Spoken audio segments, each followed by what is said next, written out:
What's up, guys? It's your girl Tabes. And your boy, Connor Woods. And we're back at it again with announcements, so let's jump right into it. Make sure to join us tomorrow at 10 a.m. Eastern Time for our weekly prayer meetup with Clayton and Catherine, and then Friday at 10 a.m. Eastern with Danny.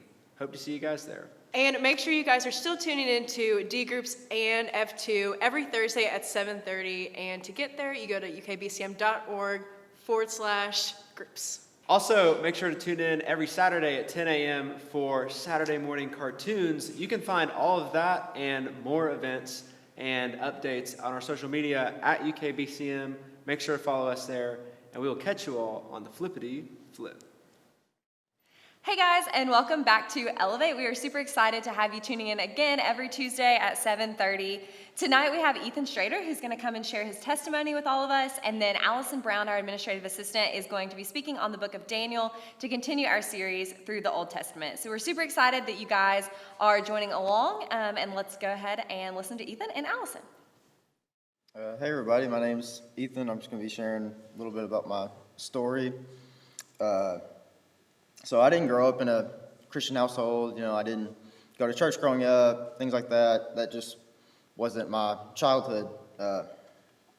I spent my childhood just kind of going through school, pretty much not worried about, God, things like that. Like I never heard about it or was, around that growing up. So I ended up spending and just putting a lot of my identity in sports and in getting good grades. And that was all the way through elementary, middle school, high school, all up until I graduated. But after I graduated high school, that summer before coming here to UK, I just felt really lost and felt like there was just kind of a hole. Sports were basically done. School, going to college, didn't know how that was going to turn out. Then I get to UK, still don't really know how that's going to go. Don't start off my first semester here very great. Just as far as grades, stuff like that, kind of struggling.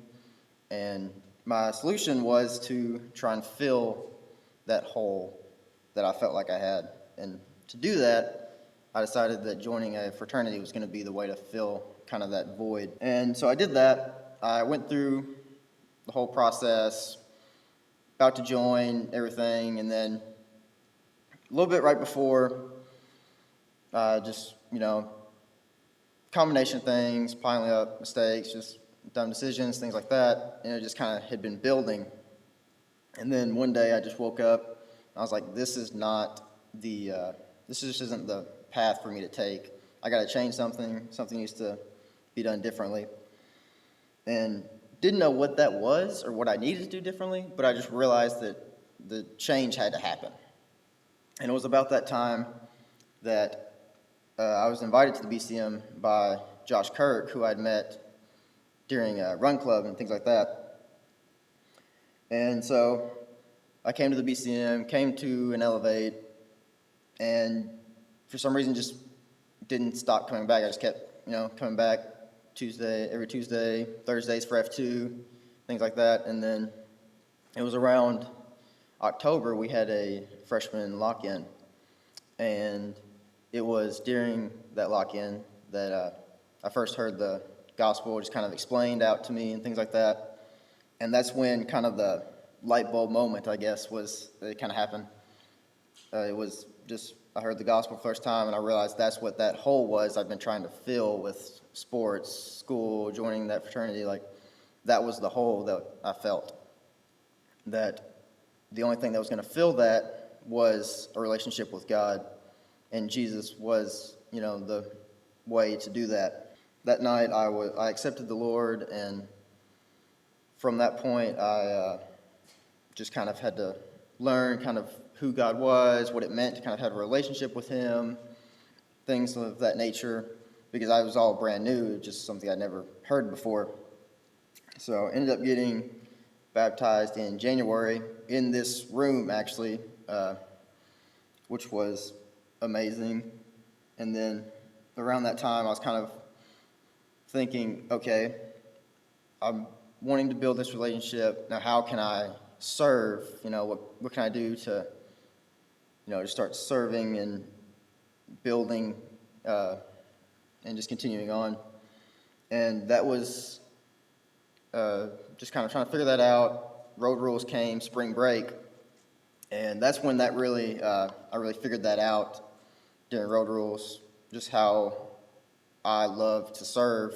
However, come to this past summer, after my freshman year was over, it was a very tough summer.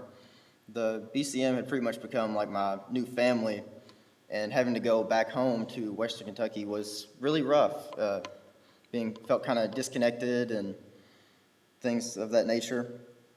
Then we get to the start of this school year, and it was all right, but much better to get back here, but still felt kind of off. Things weren't too great. Just felt kind of stagnant, I guess you could say. An issue I felt like up until Converge. We go to Converge, we're in the middle of some song during worship, and I'm just like, I realize why things have felt this way. Like, I've been bottling things up and kind of keeping it all to myself, being like, oh, I can fix everything on my own, when really I can't. And that's when I was reminded of Psalms 55:22, cast your burden on the Lord and he will sustain you. And that kind of moment was just a big light bulb, just realizing that, hey, I can't do this all on my own. Like, I have to give these things to the Lord and just trust him that he's going to take care of it, because he can shoulder those burdens that I cannot. Since then, since like Converge, I would say it's been a lot more of a fruitful time. I've definitely grown much closer to the Lord. During this much better time, I've been able to kind of like reflect on a whole, and it's just kind of been reminding me of God's endless kind of pursuit for us. Like, he just pursues us every single day. It's never going to stop. And it's kind of brought me to like two verses that really stand out when I'm thinking about that. Romans 5:8, but God proves his own love for us in that while we were still sinners, Christ died for us. Like, even before I was saved, I can look back now and realize, like, God was pursuing me even then. And looking back, I'm like, yep, that's definitely what that was. I didn't realize it at the time, but I see it now. And also just Psalm 23:6, your beauty and love chase after me every day of my life. I'm back home in the house of God for the rest of my life. Those two have just been huge, like, on my mind lately, of just remembering God's going to pursue us no matter what, every day, never going to stop. And that is just a wonderful thing to kind of have in the back of my mind. So, yeah, that's kind of my story.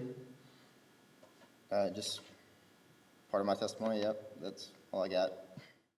Hey y'all, my name is Alison. I'm the administrative assistant here at the BCM. I just wanted to say that I miss y'all terribly, and that I just can't wait to see y'all again in person. But I am glad that we still get to keep doing Elevate this way. Before we get into it, we're going to be studying the book of Daniel today. I'm just going to pray for us, and then we'll get started. Father, I just come before you, and I just thank you, Lord, for this past weekend.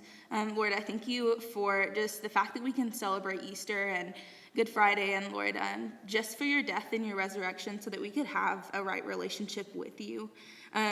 Lord, I just thank you for your goodness and your love that we get to see through that. And Lord, just for this new way that we got to celebrate it this year, Lord. I thank you for people that tuned into an Easter service that may never have in the past. And God, I just pray over these next 25 minutes, Lord. I pray that it is a time that just glorifies you, Lord, that what comes out of my mouth is just things that exalt you, and anything that doesn't, Lord, I pray that that's just forgotten. Lord, calm any nerves, and yeah, I just thank you for who you are. It's your name I pray. Amen. So I'm just going to kind of give y'all a lowdown of where we're going to be going today. So we're going to be covering the first 6 chapters of Daniel. Daniel has 12 chapters, but that's a lot to cover. And so we're just going to be covering those first 6. Now, chapters 7 through 12 are really awesome, and I really encourage y'all to read them. There's some really awesome parallel between chapters 1 through 6 and chapters 7 through 12. And so just this week, I really encourage y'all to dive into that and see those connections. Also, chapters 1 through 6 are more of a historical narrative, where chapters 7 through 12 are prophetic dreams and visions. And so that's also just a really awesome part of it to study. But for these next 20 minutes, we're just going to be focusing on the first 6. So kind of my hope in this time is just by the end of it that you'll see that the Lord is sovereign, that he is good, and that he does not abandon us, and that he is faithful and he calls us to be faithful. And so that's kind of where we're going to be going. But to start out, we're just going to start with some context of the book of Daniel. For all the girls that are in my D group, you know that context is key. Alison loves context.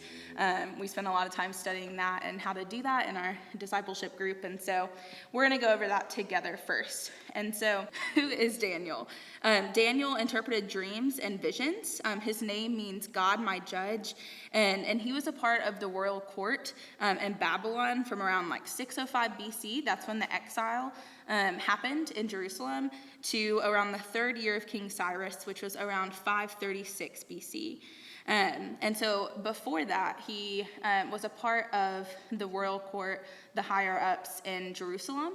So that's one of the reasons that he was sent into exile back to Babylon, but we'll read about that in just a second. So when did this all occur? It happened in the 6th century, that same time period I just said, around 605 BC to 539 BC. It's about a 70-year period. And then what languages was Daniel written in? It's written in Hebrew and Aramaic. It's a little different because a lot of books of the Bible are written in one language, but this one is written in 2 distinct languages. And so the first chapter and then chapter 8 through 12 are written in Hebrew, and then chapter 2 through 7 are written in Aramaic. So when is this happening? What's happening around then? So it's set right after Babylon's first attack on Jerusalem, which you can read about that in 2 Kings 24. We're not going to go look at that for time's sake, but just so you know. And then at the time, Nebuchadnezzar is the king of Babylon, and Jehoiakim is the king of Judah. So that's kind of what situation that we're walking into. And before we look at the text, we're going to look at Jeremiah 24. This kind of it speaks some truth into the situation of the Jewish people going into Babylon. We would normally see that as a bad thing because Babylon wasn't a great place to be, but it was actually the Lord's way of protecting his people. So I'm going to read some of that for us, and then we'll actually get into Daniel. So Jeremiah 24 verse 1 says, after Nebuchadnezzar, king of Babylon, had taken into exile from Jerusalem, Jeconiah the son of Jehoiakim, king of Judah, together with the officials of Judah, the craftsmen and the metalworkers, and had brought them to Babylon, the Lord showed me this vision. Behold, 2 baskets of figs placed before the temple of the Lord. One basket had very good figs, like ripe figs, and the other basket had very bad figs, so bad they could not be eaten. The Lord said to me, "What do you see, Jeremiah?" I said, "Figs that are, the good figs are good, and the bad figs very bad, so bad that they cannot be eaten." Then the word of the Lord came to me. Thus says the Lord, the God of Israel, like these good figs, so I will regard as good as the exiles from Judah, whom I have sent away from this place to the land of the Chaldeans. I will set my eyes on them for good, and I will bring them back to this land. I will build them up and not tear them down. I will plant them and not pluck them. I will give them the heart to know that I am the Lord, and that they shall be my people, and I will be their God. For they shall return to me with their whole heart. And then he continues to go on and say how the bad figs were left in Jerusalem. So what are we seeing here? We're seeing that those that were sent to Babylon are the good figs. So this was the way of the Lord taking a remnant of his people and protecting them in Babylon. So we know going into the story of Daniel that the Lord has a plan for the Jewish people to be in Babylon. And so that just kind of changes our perspective of it before we jump into the scripture. But now let's look at Daniel. So we're just going to kind of walk chapter by chapter and just see what the text says. And so the first chapter starts out Let me get there. Here we are. Right now. Okay. So the first chapter starts out like this. In the 3rd year of the reign of Jehoiakim, king of Judah, Nebuchadnezzar, king of Babylon, came to Jerusalem and besieged it. And the Lord gave Jehoiakim, king of Judah, into his hand with some of the vessels of the house of God. And he brought them to the land of Shinar, to the house of God, and the place of the vessels in the treasury of his God. And then if we skip down to verse 6, in between there, it's talking about how they took some of the people from the royal palace, people that were high up in Jerusalem, with them to kind of be assimilated into the Babylonian kingdom. And so here were some of the people that were taken. Among these were Daniel, Hananiah, Mishael, and Azariah of the tribe of Judah. And the chief of the eunuchs gave them names. Daniel he called Belshazzar, Hananiah he called Shadrach, Mishael he called Meshach, and Azariah he called Abednego. And so right there we see Daniel, Shadrach, Meshach, and Abednego introduced into the story narrative. And then we're going to continue to see how that plays out. So one thing I did want y'all to take note of before we keep going is in verse 2, it talked about them taking some vessels from the temple in Jerusalem and putting them in Babylon. And so just take note of that because we're going to come back to that later. And then also the fact that they were given new names. So each of those guys, the 4 guys' names we just mentioned, their names had something to do with Yahweh, the Lord. And so they changed their names to not mean that, to have something to do with the pagan gods and stuff like that. So that's why that rename happened. So yeah, now we're going to look at verses 8 through 16. It says, "But Daniel resolved that he would not defile himself with the king's food or with the wine that he drank. Therefore he asked the chief of the eunuchs to allow him not to defile himself. And God gave Daniel favor and compassion in the sight of the chief of the eunuchs. And the chief of the eunuchs said to Daniel, I fear the Lord, the king, that assigned your food and drink, for why should he see that you are in worse condition than the youths who are of your own age? So you are not in danger, my head, with the king." Then Daniel said to the steward, whom the chief of the eunuchs had assigned over Daniel, Hananiah, Mishael, and Azariah, "Test your servants for 10 days. Let us be given vegetables to eat and water to drink. Then let our appearance and the appearance of the youths who eat the king's food be observed by you, and deal with your servants according to what you see." And so basically what I just read there is that the king had food that the people that were brought in were supposed to be eating. And Daniel, for some reason, said that he could not eat it. And so what we see there, we don't really know exactly why. There's some few different ways as to why we think that Daniel didn't want to eat the food. It could have been because of Levitical law. The food could have been used in a pagan sacrificial system, or just the fact that it's the king's food, because that was one of the last steps of assimilation. So we don't know exactly the reason why, but we do know that they did not take part in it because it would keep them from being faithful to the Lord. So I just want y'all to take note of that right off the bat is Daniel and Shadrach, Meshach, and Abednego did not eat this food because they were staying faithful to the Lord. They knew what they could and couldn't do, and they stuck to what they knew would glorify Christ. And then we see as that story continues, I'm not going to read it all the way through, but in the rest of chapter 1, their appearance was even better than those that ate of the king's court food. And so we see that the Lord is faithful to provide just what they needed through these vegetables so that they could continue to do what the Lord had called them to and not eat that food. So that's what's happening there. And now we're going to go into chapter 2. In chapter 2, Nebuchadnezzar has a dream. And in this dream, he doesn't tell anyone what the dream was about, but he calls all those people that he would normally call to interpret the dream in, and none of them could interpret it. And he got upset, and so he called for anyone that could interpret dreams or anything of that sort to be killed. And Daniel heard of this, and Daniel had the gift of interpreting dreams and stuff like that, and he was like, why is this happening? And then someone told him that Nebuchadnezzar had this dream and no one could interpret it. And so then Daniel asked to go to interpret the dream. And so when Daniel got there, he asked to speak with Nebuchadnezzar and basically ended up telling Nebuchadnezzar the dream and then also interpreted it. And this was something that no one else could do. And so Nebuchadnezzar was amazed, and he actually glorified God, the Jewish God, for the fact that Daniel could interpret it. So now I'm going to tell you a little bit about what Nebuchadnezzar's dream was and then how Daniel interpreted that. And so in Nebuchadnezzar's dream, he had, there was a statue, and that statue was made up of 4 different types of material, with the best material on top down to the least valuable material.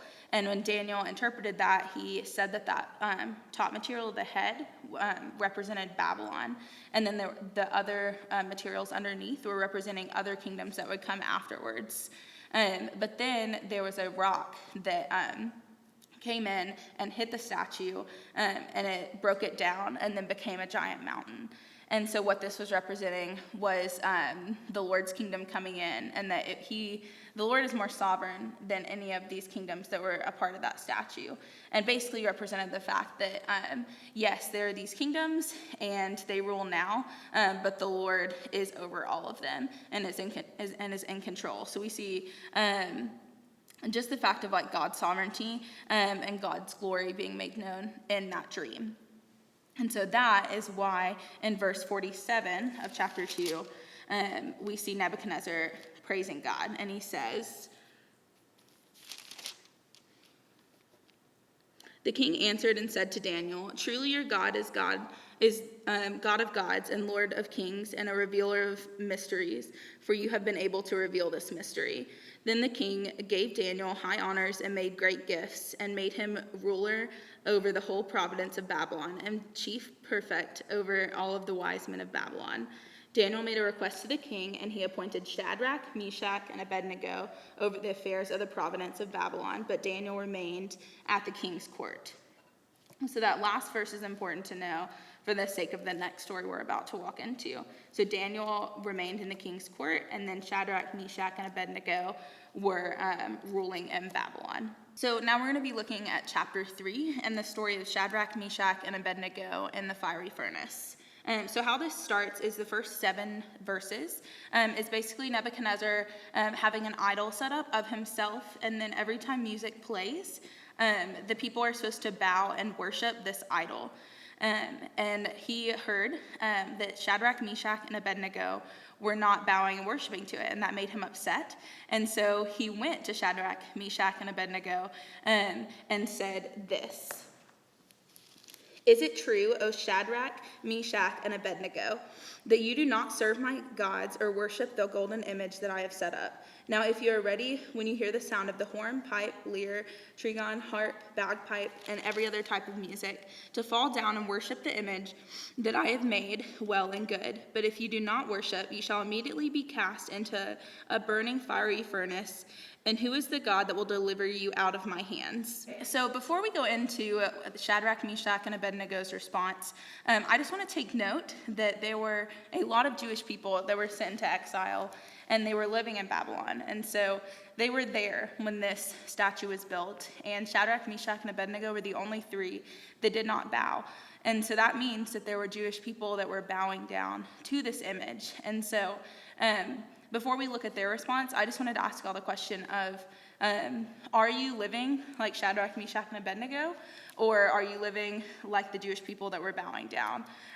Because when other things come into our lives that people call us to just bow down to and worship those idols, like that's not what we're called to do. As Christians, we're called to stand firm in what we believe in, regardless of the circumstance. So just wanted to throw that out there before we see what they do. But now let's look at their response. In verse 16 it says, Shadrach, Meshach, and Abednego answered and said to the king, O Nebuchadnezzar, we have no need to answer you in this matter. If this be so, our God whom we serve is able to deliver us from the burning fiery furnace, and he will deliver us out of your hand, O king.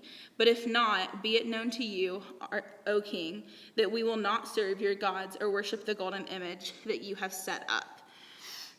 And so there's two parts that I think are really important to look at Shadrach, Meshach, and Abednego's response. The first one is the fact that they said, our God whom we serve is able to deliver us from the fiery furnace. And also the fact that in verse 18 it starts, but if not. So the three guys realized that the Lord was able to deliver them. Now, they also realized that the Lord might not, but they still walked in faith.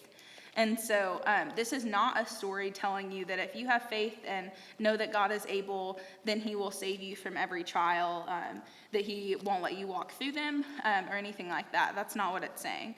What it's saying is that you know that the Lord is able, but also if not, we will still not bow down to these other idols that the world is telling us to bow down to. And so, yeah, just wanted to make sure y'all had that clear. That they were fully willing to die in that fire before bowing to any other god. And so, they were being faithful, but they also knew that the Lord might have other plans, and they were okay with that. They trusted the Lord in that. So basically, what happens next is Nebuchadnezzar does not like that response, and he gets even more furious. And so he actually has them make the fire 7 times hotter. So this thing will definitely kill anyone that walks into it. And then Shadrach, Meshach, and Abednego were bound up, and they were walked up to the fire to the point where when they were thrown in, the guys that bound them up and threw them in, they died because of how hot the fire was. And then the story picks up in verse 24. And these 3 men, Shadrach, Meshach, and Abednego, fell bound into the burning fiery furnace. Then King Nebuchadnezzar was astonished and rose up in haste. He declared to his counselors, "Did we not cast 3 men bound into this fire?" They answered and said to the king, "True, O king." He answered and said, "But I see 4 men unbound walking in the midst of the fire, and they are not hurt. The appearance of the 4th is like a son of the gods." We're going to look at Isaiah 43:2 before we talk about this. So Isaiah 43:2 says, "When you pass through the waters, I will be with you. And through the rivers, they shall not overwhelm you. When you walk through the fire, you shall not be burned, and the flame shall not consume you." So this is like a visual representation of Isaiah 43:2. We see that they were in the fire, and the Lord was with them. Some people say that that 4th person was Jesus. Some people say it was just an angel. But regardless, when Shadrach, Meshach, and Abednego were thrown into the fire, the presence of the Lord was with them. They were not alone. And so I just wanted to apply that to your life, and the fact that if maybe you do feel like you are in that fire, know that the Lord is with you. Maybe through this season of Corona, you're struggling and you just feel like it's consuming you, and maybe loneliness or depression or just the change of pace in your life is consuming you. The Lord is with you in that.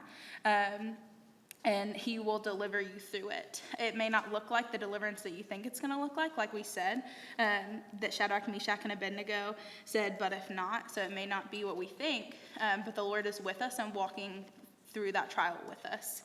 Now let's look at verses 26 through 30. It says, "Then Nebuchadnezzar came near to the door of the burning fiery furnace and declared, 'Shadrach, Meshach, and Abednego, servants of the Most High God, come out, come here.' Then Shadrach, Meshach, and Abednego came out from the fire, and the satraps, the prefects, and the governors, and the kings and the counselors gathered together and saw that the fire had no power over the bodies of these men. The hair on the head was not singed, their cloaks were not harmed, and no smell of fire came from upon them. We're going to pause real quick. How cool is that? Not only did they come out of this fire, but not even a hair on their head was singed. I just think that's a beautiful picture of the Lord's protection. Now, verse 28. Nebuchadnezzar answered and said, "Blessed be the God of Shadrach, Meshach, and Abednego, who has sent his angel and delivered his servants, who trusted in him and set aside the king's command, and yielded up their bodies rather than serve and worship any god except their own God. Therefore I make a decree, any people, nation, or language that speaks anything against the God of Shadrach, Meshach, and Abednego shall be torn limb for limb, and their houses laid in ruins, for there is no God who is able to rescue in this way." Then the king promoted Shadrach, Meshach, and Abednego in their province of Babylon. So, the thing I wanted for y'all to pull out from here is the fact that God's glory was seen through Shadrach, Meshach, and Abednego's faithfulness. We see King Nebuchadnezzar yet again, just like when his vision was interpreted by Daniel, that he was praising God for who he was, and just his power and the way that he worked in the faithfulness of the believers. And so, just like when we stand up for what we believe in and we walk in a way that is like worthy, the Lord will be glorified in that, and people will see that. So now let's walk into chapter 4 and chapter 5. We are going to be looking at these together because they kind of parallel each other. And so both are talking about a king of Babylon and a vision that they had, and then the way in which Daniel interpreted it. And basically both are being given a warning about their pride and the fact that they need to humble themselves. And so in chapter 4, it's talking about King Nebuchadnezzar again. And basically the king has a dream, and Daniel interprets it and says that King Nebuchadnezzar needs to humble himself, or he will be stricken with madness 7 times.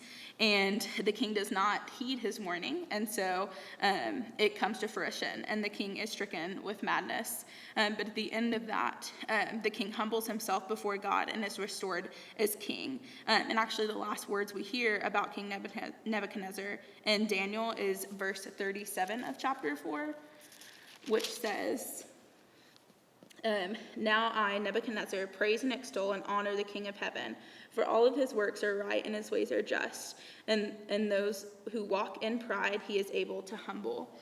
And so we see again this ruler, this king, just praising God for who he is. And these people, like Nebuchadnezzar, was not a Jewish person that believed in this Jewish God, but he saw the glory of God through the way that Daniel interpreted his dreams, and just the way that the Lord fulfilled that. And so that's how Nebuchadnezzar and the interpretation of his dream went.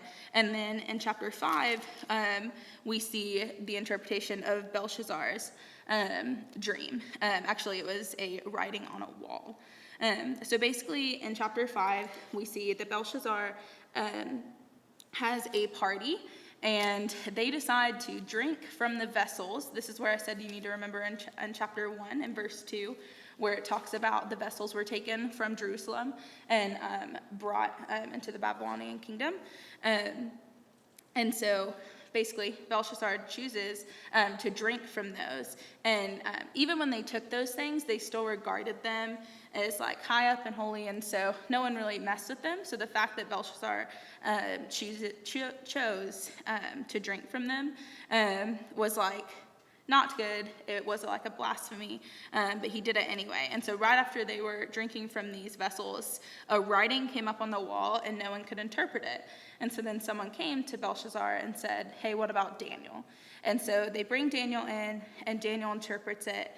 And basically what it's saying is the Lord has numbered your days, because you have been prideful and stuff like that. And so immediately that night the king is killed, and it's actually because the Persian Empire came in. And so we just see 2 different stories, but they're parallel in what happens there. We see Nebuchadnezzar, who ends up praising God and realizing who he is, and then we see Belshazzar, who does not, and is killed that night. So yeah, again, just seeing the power of just the Lord. And yeah, so now we're going to look at chapter 6. So in chapter 6, Darius is now ruling because, like I just said, the Persian Empire has come in. And so Daniel is also probably pretty old by this point. We've seen him go through a lot of life. And he's also very trusted in the community. We can see through every time he interprets a dream and stuff like that, that he is like set on a higher and higher status. But there were civic and religious rulers in Babylon that were jealous of Daniel and had a plan to set him up. And so we're going to read what that plan was in Daniel 6:7. It says, if I can find 7, there it is. All the high officials of the kingdom, the prefects and the satraps, and the counselors and the governors all agreed that the king should establish an ordinance and enforce an injunction that whoever makes petition to any god or man for 30 days, except to you, O king, shall be cast into a den of lions. Now, O king, establish the injunction and sign the document so that it cannot be changed according to the law of the Medes and the Persians, which cannot be revoked. Therefore, King Darius, sign the document and the injunction. And so basically, you can't worship any other gods is what this said, and it could not be revoked. It was signed and sealed. And so in verse 10, we hear how Daniel reacts to that. It says, when Daniel knew that the document had been signed, he went to his house, where he had windows in his upper chamber open toward Jerusalem. He got down on his knees and 3 times a day and prayed and gave thanks before his God as he had done previously. So when Daniel heard of this decree, the fact that you were not supposed to bow to any other gods, he did not stop worshiping the Lord. It actually said like he just kept doing what he had done previously. And I think it's also important to notice that not only did he do what he previously had done, but he did it in front of an open window where everyone could see him. And he did it 3 times a day. So it's not like he got up in the morning and hid in fear and like prayed alone so that no one could see him, but he did it wide in the open and basically was saying, like, I'm not going to change my devotion to God. John Piper, in a article he wrote about this, said Daniel's life of prayer was so well known and established as a part of his character that his enemies knew that this was one place they could count on him not weaseling, and they were exactly right. So like we just read in chapter 10, Daniel did not let up on his prayer life. And for those leaders to know that, they would have had to seen Daniel do it in the past. So Daniel's life was seen as a life of prayer and devotion to God, which I think just speaks to us. Is that how people look at you? These leaders knew the way that they could trap Daniel was by making a decree about him not bowing down to other gods and to continue to worship the Lord. And so just does your life look like that? I know for me, there are so many times when I don't think that's how people would describe my life, is fully devoted to Jesus in a life of prayer. So yeah, just think about that. But yeah, so essentially after Daniel was praying in this open room with the windows, people came to Darius and were like, hey, Daniel is doing this, and that troubled Darius because Darius knew that Daniel really had not done anything wrong, but also knew that he had signed this ordinance that said that anyone that does has to be thrown into a pit of lions. And we read about Darius having some problems with this in verses 14 and 15, which says, then the king, when he heard these words, was much distressed and set his mind to deliver Daniel, and he labored till the sun went down to rescue him. Then these men came by agreement to the king and said to the king, know, O king, that it is a law of the Medes and the Persians that no injunction or ordinance that the king establishes can be changed. So basically, even though Darius did not want to have to throw this highly regarded leader of Daniel into the lion's den, he had to, because the law could not be changed. And so then we see in the next verses that Daniel was thrown into the lion's den, and right before, I really like this verse, in verse 16, it says that the king declared to Daniel, may your God, whom you serve continually, deliver you. So even Darius, who had just taken over this kingdom, believed, or at least hoped, that Daniel's God could deliver him from this. And so after he said that, a stone was brought and laid over the mouth of the den, and a seal was put on it, and basically Daniel was left to his fate. And so Darius went home and then came back the next morning, and we read in verse 19 how that went. As he came near the den where Daniel was, he cried out in a tone of anguish. The king declared to Daniel, "O Daniel, servant of the living God, has your God, whom you serve continually, been able to deliver you from the lions?" And Daniel said to the king, "O king, live forever. My God sent his angels and shut the lion's mouth, and they have not harmed me, because I was found blameless before him, and also before you, O king. I have done no harm." Then the king was exceedingly glad, and commanded that Daniel be taken up out of the den. So Daniel was taken up out of the den, and no kind of harm was found on him, because he had trusted in God. So again, we see just the fact that Daniel trusted in the Lord, and still walked through that trial. Anyway, he went into the lion's den, even though he did not know that the Lord would protect him. He believed that believed in the faithfulness of the Lord, and believed that he was able to. But just like we see in Shadrach, Meshach, and Abednego, he also knew that but if not, I'm still going to continue to pray to my God and worship the Lord. So I think it's cool to see that parallel there. Just yet again, we see God just being praised because of someone's faithfulness. We see Darius saying wow, I think it's in verses, I can't find it. Okay, basically through the end of chapter 6, Darius is saying your God is the living God, praising the Lord Yahweh because of Daniel's faithfulness. So we see that happen again, which is pretty cool. So that's kind of what happens in the story. And now let's look at just what are our concrete takeaways. We've been talking about them through it, but I want to make sure y'all know this is what the story is, and this is how it applies to my life now. And so just like we saw in Shadrach, Meshach, and Abednego and Daniel, throughout every storyline, they're consistent and persistent in their faithfulness to God.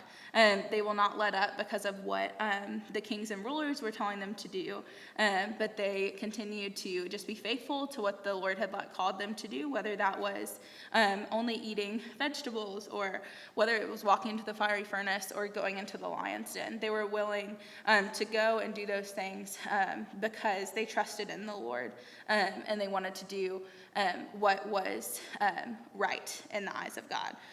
And so we also see that the Lord is sovereign over every circumstance. We see that going back even to chapter 2 and Nebuchadnezzar's dream, and the fact that the Lord's kingdom will reign forever, unlike all these other kingdoms. And also just the Lord's sovereignty with Daniel's life, and same with Shadrach, Meshach, and Abednego.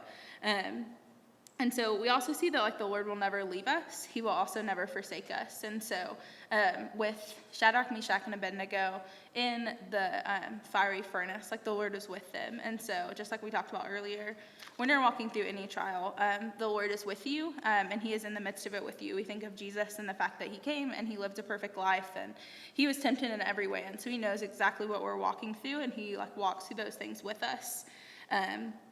So yeah, thanks so much for watching and sitting through this. So now I'm going to pray for us. Lord, I just thank you for your word. Lord, I thank you that you teach us despite just myself. And Lord, I just pray that we walk away from this knowing that, God, you are sovereign and that you are good in any circumstance. God, we may feel like we're walking through a trial right now with this virus. And Lord, I just pray that we remember that you are in control, and Lord, that you are able. But if not, Lord, you are still good. And so, God, I just pray as we walk throughout this week, we just trust in you and who you are. It's your name I pray. Amen. Thanks for tuning in to Elevate, everybody. We would be super excited to see you in the morning at our prayer meetup at 10 a.m. with Clayton and Catherine. And other than that, we will see you again next week for Danny to come speak on the minor prophets. Bye, guys.